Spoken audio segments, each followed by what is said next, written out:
हाल ही में कई H1B visa holders को अजीब और डराने वाली फोन कॉल्स आ रही हैं। कॉल करने वाले खुद को USCIS का ऑफिसर बताते हैं और कहते हैं कि ये कंप्लायंस चेक है। कुछ कॉल्स में तो ये भी कहा गया है कि हम आपके घर विजिट करेंगे। सोचिए, पहले से ही वीजा को लेकर इतनी टेंशन है, ऐसे में कॉल सुनकर लोग कितना डर जाते होंगे। लेकिन सच्चाई इस बात की ये है कि ये कॉल्स असली नहीं है बल्कि स्कैम है।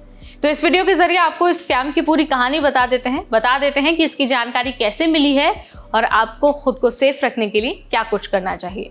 नमस्कार, आप देख रहे हैं NBT टेक है और मैं हूं आपकी होस्ट नेहा उपाध्याय। दरअसल रेडिट पर एक H1B वीजा होल्डर ने बताया कि उसे कॉल आया और कॉल में कहा गया कि USCIS उसका घर विजिट करेगा। वो उस वक्त शहर से बाहर था तो उसने कहा कि रिशेड्यूल कर लो। तभी उसे शक हो गया। क्यों? क्योंकि USCIS कभी फोन करके होम विजिट की बात करते ही नहीं है। USCIS अगर कंप्लायंस चेक करता भी है तो वो अचानक वर्क प्लेस पर आता है। होम विजिट या फिर फोन शेड्यूलिंग बिल्कुल उनका प्रोसेस नहीं है। इमिग्रेशन एक्सपर्ट्स और कम्युनिटी फोरम्स का मानना है कि ये नए किस्म का स्कैम है। स्कैमर्स जानते हैं कि फॉरेन वर्कर्स को US इमिग्रेशन के सारे नियम डिटेल में पता नहीं होते हैं। डर और कंफ्यूजन का फायदा उठाकर ये उनसे पर्सनल डिटेल्स, डॉक्यूमेंट्स या फिर पैसे ऐंठने की कोशिश करते हैं। कई बार ये कॉलर्स बहुत प्रोफेशनल तरीके से बात करते हैं ताकि लगे कि वो सच में गवर्नमेंट ऑफिशियल्स हैं। लेकिन याद रखिए, USCIS कभी भी ऐसे कॉल्स के जरिए आपसे सेंसिटिव इंफॉर्मेशन या फिर आपसे पैसे नहीं मांगता है। स्कैमर्स खास तौर पर एक डर का फायदा उठाते हैं, लेबर कंडीशन एप्लीकेशन यानी कि LCA का।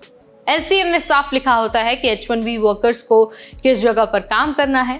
अगर कोई उस जगह से अलग सिटी या फिर अलग ऑफिस में काम करता है तो टेक्निकली वो वायलेशन हो सकता है। स्कैमर्स इसी डर का फायदा उठाते हैं। वो कॉल करके कहते हैं कि हम चेक करने आ रहे हैं या फिर आप रूल्स तोड़ रहे हैं, इस तरह की चीजें कहते हैं। डर के मारे लोग खुद ही सेंसिटिव इंफॉर्मेशन स्कैमर्स को बता देते हैं। ये स्कैम्स सिर्फ इसलिए फैल रहे हैं क्योंकि अवेयरनेस कम है। जब तक USCIS या फिर कम्युनिटी ग्रुप्स खुद एक्टिवली फॉरेन वर्कर्स को एडुकेट नहीं करेंगी, तब तक स्कैमर्स ऐसे टैक्टिक्स का इस्तेमाल करते रहेंगे। इसीलिए अगर आपको कभी भी इस तरह का कॉल आए तो घबराइए मत। कोई पर्सनल जानकारी मत दीजिए, पैसे या फिर डॉक्यूमेंट्स बिल्कुल मत भेजिए और शक हो तो सीधे USCIS की ऑफिशियल वेबसाइट से नंबर लेकर खुद वेरीफाई करिए। तो भाई, H1B वीजा होल्डर्स पहले ही बहुत एंग्जाइटी और टेंशन में रहते हैं। ऐसे जो स्कैम्स हैं वो उनकी टेंशन को और बढ़ा देते हैं। याद रखिए, असली USCIS ऑफिसर्स बिना फोन कॉल के अचानक वर्क प्लेस विजिट करते हैं, वो भी सिर्फ एम्प्लॉयर के कॉन्टेक्स्ट में। वो आपके घर पर आने के बारे में नहीं कहते हैं और फोन पर आपसे पैसे नहीं मांगते हैं। तो अगर आपके पास भी इस तरह का कोई कॉल आता है तो सतर्क हो जाइए। अपनी जो सेंसिटिव इन्फॉर्मेशन है वो किसी और को देने की ज़रूरत नहीं है। अगर आप इस विषय में कुछ जानना चाहते हैं, कुछ पूछना चाहते हैं या फिर कुछ हमसे शेयर करना चाहते हैं तो कॉमेंट के जरिए आप मुझे बता सकते हैं। इस वीडियो में फिलहाल इतना ही। Till then, this is me Neha Upadhyay, signing of.